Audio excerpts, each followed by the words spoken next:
Hey guys, कैसे हो आप सभी? बढ़िया एकदम। तो स्वागत है आप सभी का हमारे इस खूबसूरत से चैनल एक्सपर्ट्स ऑर्बिट में। तो आज हम क्लास 9 साइंस का अपना आगे का चैप्टर कंटिन्यू करेंगे। तो इस लेक्चर को स्टार्ट करने से पहले मैं आपको बता दूं कि अगर आप लोग हमारा पहला पार्ट नहीं देख कर आए हो इस चैप्टर का, तो मैंने डिस्क्रिप्शन में लिंक दे दिया है, जाकर पहले हमारा पहला पार्ट देख कर आओ। और अब तक हमने क्या पढ़ा था कि व्हाट इज मैटर और स्टेट्स ऑफ मैटर के कौन कौन से होते हैं, उन्हें हमने एक्सप्लेन किया था, उनकी क्लासिफिकेशन देखी थी, और फेज ट्रांसफॉर्मेशन का हमने क्या देखा था, डायग्राम देखा था। अब हम जितने भी उसके प्रोसेसेस थे उनको क्या करेंगे, डिटेल स्टडी करेंगे और उनकी डेफिनेशंस ये रही, तो इन सबको समझेंगे। और चलो स्टार्ट करते हैं बिना देरी किए। तो सबसे पहला हमारा कौन सा प्रोसेस है, फ्यूजन। फ्यूजन कौन सा प्रोसेस होता है, मैं तुम्हें पहले समझा देता हूं कि फ्यूजन हमारा प्रोसेस वो होता है जहां पे क्या होता है, सॉलिड किस में कन्वर्ट होता है, लिक्विड में कन्वर्ट होता है। तो सॉलिड से लिक्विड में जाने वाले प्रोसेस को क्या बोलते हैं, फ्यूजन, या फिर तुम्हारी भाषा में बोला जाए तो मेल्टिंग। नॉर्मल भाषा में बोला जाए तो इसको क्या बोलते हैं, मेल्टिंग, ये आसान शब्दों में बोला जाए तो फ्यूजन क्या है, the heating process by which a solid changes into liquid,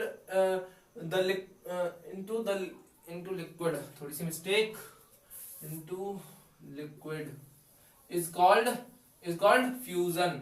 तो यही चीज है कि क्या जो है कि क्या सॉलिड किस में चेंज होता था, लिक्विड में, तो उस प्रोसेस को क्या बोला जाता है, फ्यूजन। सिंपल डेफिनेशन, एकदम टेंशन मुक्त, कोई दिक्कत नहीं लगेगा, क्या डरता है तू, ये बड़ी बात है, कोई दिक्कत नहीं। देखो इतना समझ में आ गया, फ्यूजन प्रोसेस समझ में आ गया। आगे देखो, अब हमारा प्रोसेस है solidification. It is a process of changing the substance from a liquid or gas state to a hard or compact mass of solid is called solidification। समझ रहे हो, समझ रहे हो, नहीं समझ रहे, हम समझाते हैं, हम किस लिए हैं, दिक्कत मतलब। तो देखो ये वो प्रोसेस है जो क्या करता है, चेंज करता है किससे, लिक्विड से सॉलिड में और गैस से लिक्विड में। मतलब पहले, मतलब कुल मिला के ये कहना चाहता है कि ये एक हार्ड कॉम्पैक्ट सॉलिड में से क्या करता है, कन्वर्ट करता है।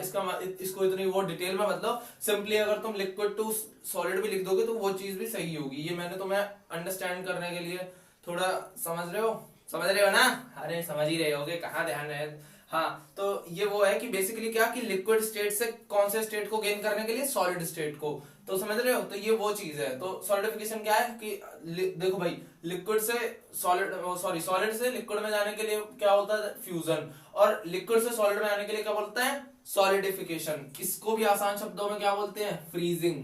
क्या बोलते हैं, फ्रीजिंग। अरे भाई, तुम लोग एक बाउल में पानी लोगे, उसे फ्रीज में रखोगे, तो वो क्या होता है, फ्रीज ही तो होती है, बर्फ बनने के लिए पानी फ्रीज ही तो होता है। तो वही चीज है, तो उस प्रोसेस को क्या बोला जाता है, सॉलिडिफिकेशन। तुम लोग इतना ना लिख के भी direct liquid to gas solid भी लिखोगे और इसको सॉलिडिफिकेशन, तो वो भी सही होगा कि मैंने तुम्हारी एक्सप्लेनेशन के लिए इतना बड़ा लिखा है। इसके आगे हमारा क्या है, वेपराइजेशन। तो वेपराइजेशन क्या होता है, the process in which the liquid state changes to vapour is called vaporization. मतलब क्या कि लिक्विड स्टेट से वेपर स्टेट को अटेन करने के लिए जो प्रोसेस होता है उसे क्या बोला जाता है, वेपराइजेशन। समझ रहे हो, समझ रहे हो कि नहीं, उसे क्या बोला जाता है, वेपराइजेशन। या फिर इसे बोलो तो क्या बोलोगे, बॉइलिंग। भाई पानी को गर्म करोगे तभी तो वो इवेपोरेट होता है, समझ रहे हो, मतलब तभी तो वो, मतलब क्या बनता है, भाप, वेपर्स में कन्वर्ट होकर ऊपर जाता है। इवेपोरेट बोलना सही नहीं रहेगा, वो क्यों नहीं रहेगा, वो अभी आगे आपको पता चलेगा। अब देखो कंडेंसेशन। तो कंडेंसेशन क्या है, it is a process by which water vapour in air change into liquid state is called condensation. मतलब क्या कि जो हमारी भाई देखो, तुम लोगों ने वाटर साइकिल पढ़ी है, सिंपल, उसमें पता होता है कि नदी से पानी उठा और वो क्लाउड बने। क्लाउड में मतलब जब कूल होते हैं तो वो क्या करते हैं, रेन करते हैं। यानी क्या हुआ, जब वो मतलब जब वाटर वेपर बने तो वो मतलब थोड़े क्या थे, गैस बन गए थे कुल मिला के, तो वो गैस से लिक्विड में कन्वर्ट हुए।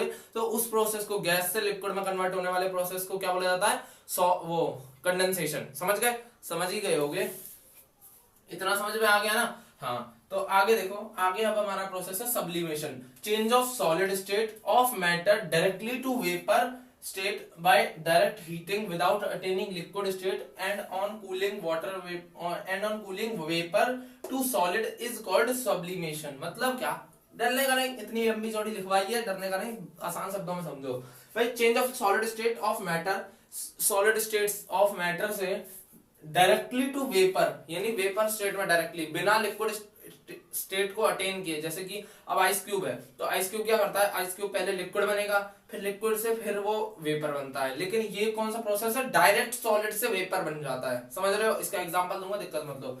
तो तुम सोच रहे हो पता नहीं क्या है, इसका एग्जांपल देंगे, दिक्कत मत लो। तो ये क्या डायरेक्ट सॉलिड से किस में कन्वर्ट हो गया, गैस में कन्वर्ट हो गया, और गैस से वापस से सॉलिड में जो कन्वर्ट हो जाते हैं वो क्या बोल दिया जाता है, उस प्रोसेस को टोटली मतलब दोनों को, यानी सॉलिड से गैस में जाने को भी और गैस से सॉलिड में जाने वाले प्रोसेस को भी क्या बोला जाता है, सब्लिमेशन। समझ में आया, सब्लिमेशन। अब इसका एग्जांपल सुनो, एग्जांपल होता है कैम्फर, कैम्फर, कैंसर नहीं, कैम्फर। क्या होता है इसका एग्जांपल, कैम्फर। कैम्फर मतलब कपूर, जो तुम लोग अपने घरों में मतलब तुमने देखा होगा कई बार आरती वगैरह के लिए भी यूज किया जाता है, तो कैम्फर वही चीज होती है। तो कैम्फर भी क्या है, एक एग्जांपल है किसका, सब्लिमेशन का। तो जहां पे ये क्या होता है, कैम्फर को कभी तुम जलाओगे तो वो लिक्विड स्टेट अटेन किए बिना वेपर बन जाता है।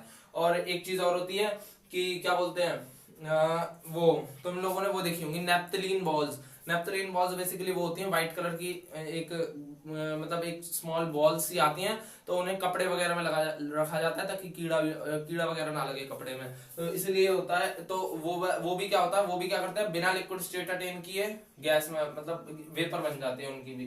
तो वो वाला प्रोसेस भी क्या होता है, सब्लिमेशन होता है। समझ में आया, सब्लिमेशन तक समझ में आ गया भाई, सब्लिमेशन तक समझ में आ गया। यहाँ पे तुम्हारे फेज ट्रांसफॉर्मेशन हो गए समाप्त। ये एक अलग प्रोसेस है कंप्रेशन, इसको छाप लो, इसको मैं अभी और डिटेल में बताऊंगा, पर मैं डेफिनेशन समझा देता हूं। It is a process of compressing particles of gas to attain liquid state is called compression. मतलब क्या कि ये एक प्रोसेस, ऐसा प्रोसेस है जहां पे क्या किया जाता है, पार्टिकल्स ऑफ लिक्विड को क्या किया जाता है, कंप्रेस किया जाता है। लिक्विड के पार्टिकल्स को क्या किया जाता है, कंप्रेस किया जाता है, क्या बनाने के लिए, to sorry compressing of particles of gas, यानी गैस के पार्टिकल्स को क्या किया जाता है, कंप्रेस किया जाता है, उन्हें दबाया जाता है, मतलब उन्हें इतना पास लाया जाता है और वो क्या बन जाए, ताकि वो लिक्विड बन जाए। तो इस प्रोसेस को क्या बोला जाता है, कंप्रेशन। भाई हम दबा रहे हैं, दबाने को बोला जाता है कंप्रेस। समझ रहे हो, अंग्रेजी में क्या बोला जाता है, कंप्रेस बोला जाता है, हमें सिखा लिया है। हाँ, तो उसे इंग्लिश में क्या बोला जाता है, वो मतलब उसे दबाने को बोला जाता है कंप्रेस। और जब हम गैस के पार्टिकल्स को इतना कंप्रेस कर दें कि वो लिक्विड में ट्रांसफर, लिक्विड स्टेट अटेन कर लें, तो उसको क्या बोला जाता है, कंप्रेशन। समझ गए, कंप्रेशन समझ गए होगे। अरे हमरे शिष्य हो, समझोगे नहीं। छापो जल्दी, छापो छापो छापो छापो रे, छाप लिया, छापो छापो छापो, चलो पॉज करो और छापो। चलो आगे बढ़ते हैं। अब इतना रुकेंगे तो कैसे पूरा होगा, जल्दी जल्दी, फिर तुम लोग रुकोगे नहीं। बड़े बड़े वीडियो बना दिए हैं हमारे लिए। और बताओ, सब सही चल रहा है ना तुम लोगों का, क्यों भाई, सही चल रहा होगा।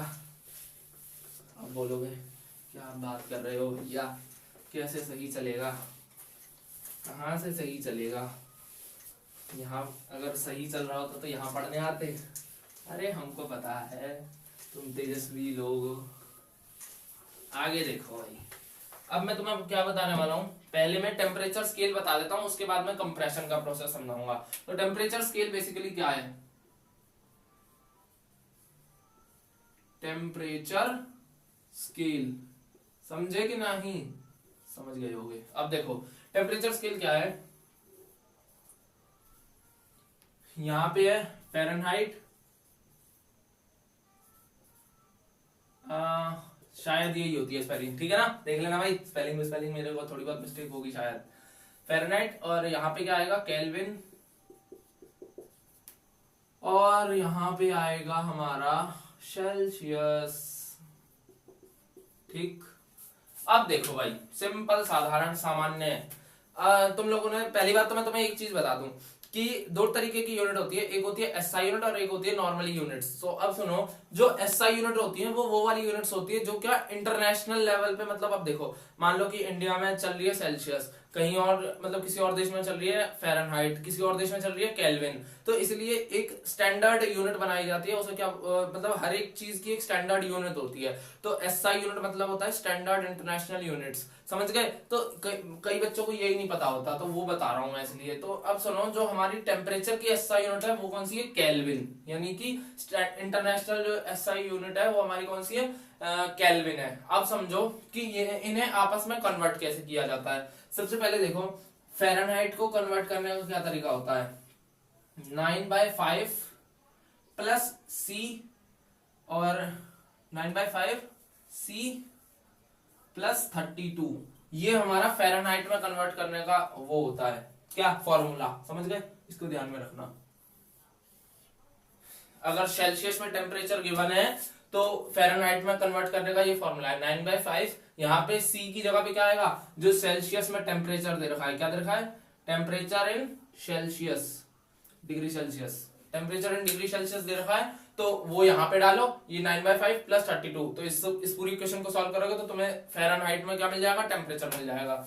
ये डिग्री सेल्सियस का तुम लोगों को पता है। अब इधर देखो क्या क्या है, केल्विन। केल्विन में कैसे करते हैं, तो केल्विन का कुछ ज्यादा नहीं है, तो टेम्परेचर इन केल्विन हम कैसे निकालते हैं भाई, टेम्परेचर इन सेल्सियस प्लस में 273, यानी कि जो भी तुम्हारा सेल्सियस में टेम्परेचर है उसमें बस 273 प्लस कर दो, दैट्स ऑल, बस इतना ही है। यानी कि क्या, टेम्परेचर सेल्सियस में जितना भी है उसमें अगर तुम ये प्लस कर दोगे 273 तो तुम्हारा वो केल्विन में कन्वर्ट हो जाएगा। मतलब क्या, फॉर एग्जांपल हम ले लेते हैं 27 डिग्री सेल्सियस, तो 27 प्लस में 273 कितना हो गया, 300, तो 300 केल्विन, ये के यूनिट होती है केल्विन की, डिग्री इसकी होती है डिग्री सेल्सियस और इसकी होती है डिग्री फ़ारेनहाइट। समझ गए, इतना समझ में आ गया, ये केल्विन में ऐसे कन्वर्ट होता है। इसी चीज को मतलब अब तुम्हें लेना चाहो तो इधर ले लो, तो इधर से सॉल्व कर लेना भाई, इतना क्या दिमाग में अपना देख लेना, मतलब ऐसे इसके क्वेश्चंस गिवन है एनसीईआरटी में, तो कर लेना, ये फॉर्मूला है बेसिकली। ठीक है, समझ में आ गए, कोई दिक्कत तो नहीं, कोई दिक्कत नहीं ना। छापो जल्दी, छापो छापो फटाफट, छाप लिए, अरे छाप ही लिया होगा।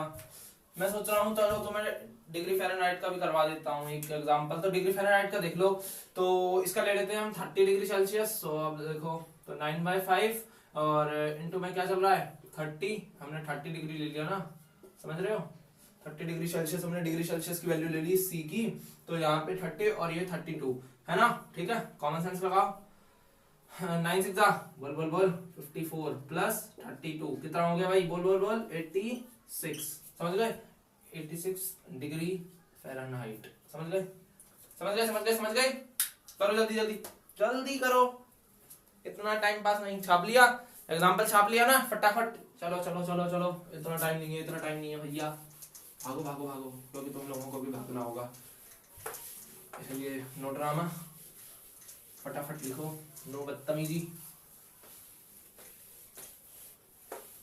हाँ भाई, बताओ बताओ बताओ, क्या करवाया जाए अब। हाँ, याद आ गया होगा तुम लोगों को, कंप्रेशन है ना। अब क्या बताना था हमें, कंप्रेशन।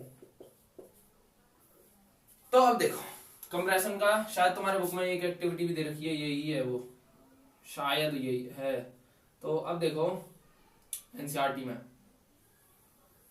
ये हमारा क्या है, ये हमारा एक इंजेक्शन, समझ रहे हो क्या है, इंजेक्शन। तो बेसिकली मान लो क्या है ये, उसकी सुई हमने निकाल दी है और यहाँ पे हमने एक क्या लगा दिया है, कॉर्क, और ये होता है उसका क्या, पिस्टन। अब भाई देखो, हम नॉर्मली उसको खींचेंगे तो उसके अंदर क्या हो जाएगी, हवा भर जाएगी, और ये मतलब पिस्टन का एंड है, ठीक है, और यहाँ पे क्या है, हमारी गैस है, ठीक है। अब देखो, जब हमने इसे ऊपर से कंप्रेस किया, तो अब देखो गैस के पार्टिकल्स कैसे थे, गैस के पार्टिकल्स कैसे होते हैं भाई, ऐसे ही तो होते हैं, ऐसे ही होते हैं ना, है ना। तो इसे अब क्या किया, कंप्रेस किया, क्या किया, कंप्रेस, ठीक है। तो अब इसे कंप्रेस करेंगे तो क्या, पार्टिकल्स क्लोज क्लोज हो जाएंगे, तो क्या हुआ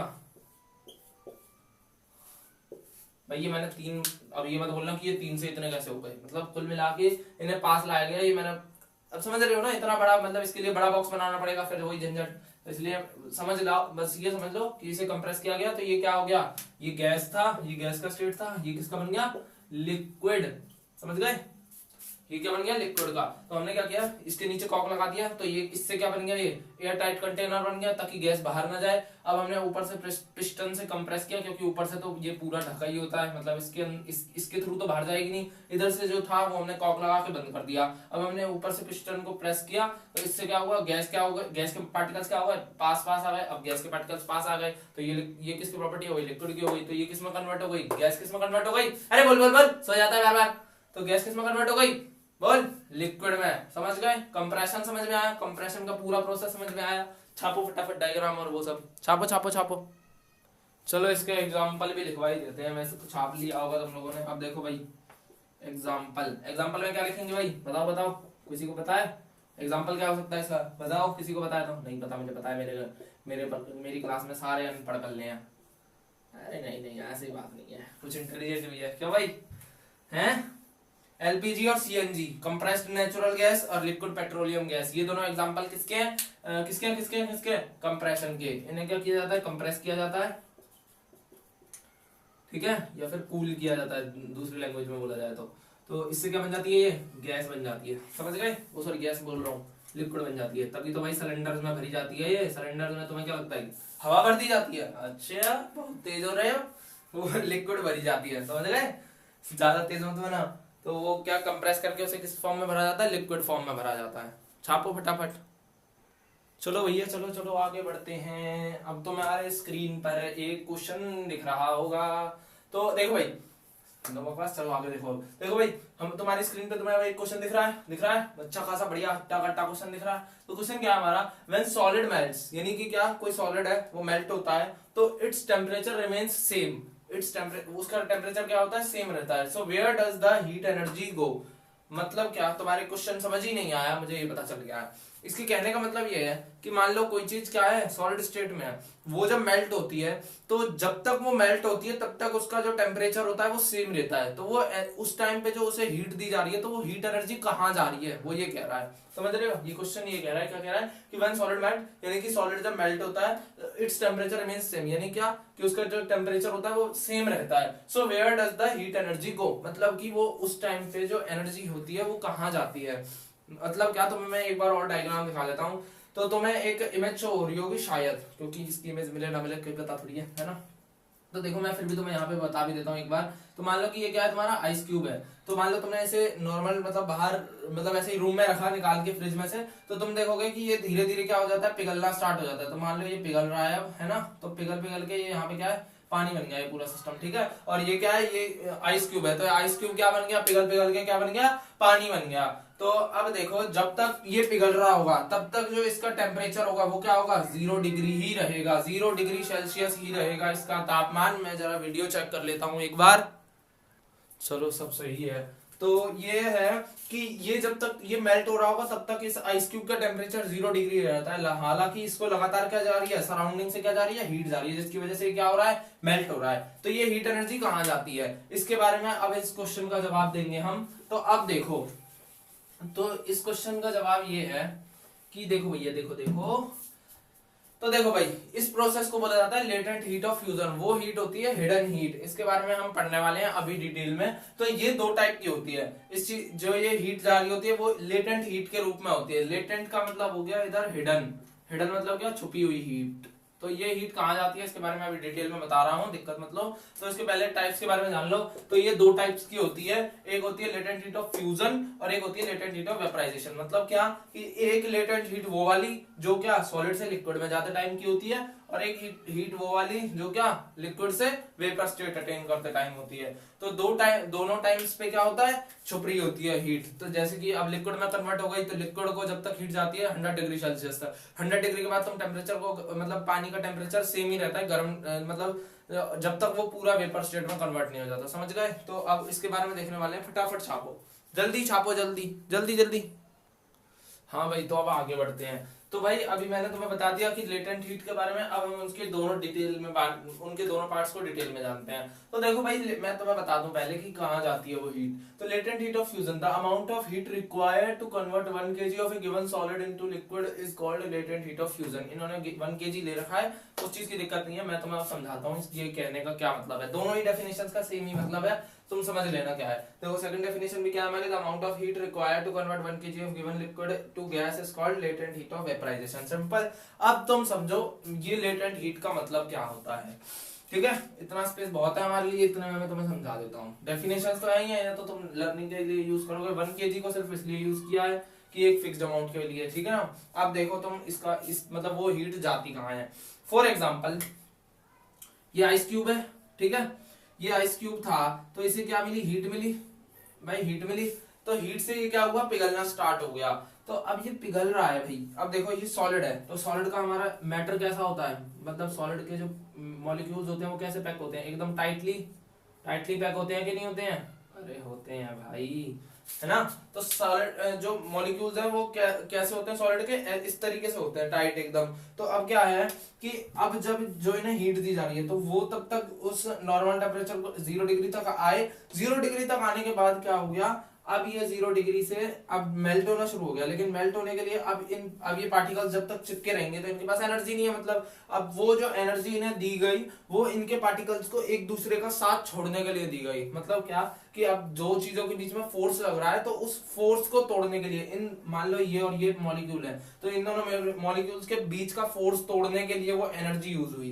तो इसलिए उस हीट को क्या बोला जाता है, लेटेंट हीट। और इसीलिए इस टाइम तक हमारा टेम्परेचर क्या नहीं होता, बढ़ता नहीं है। तो अब ये क्या होगा, लिक्विड में कन्वर्ट होगा।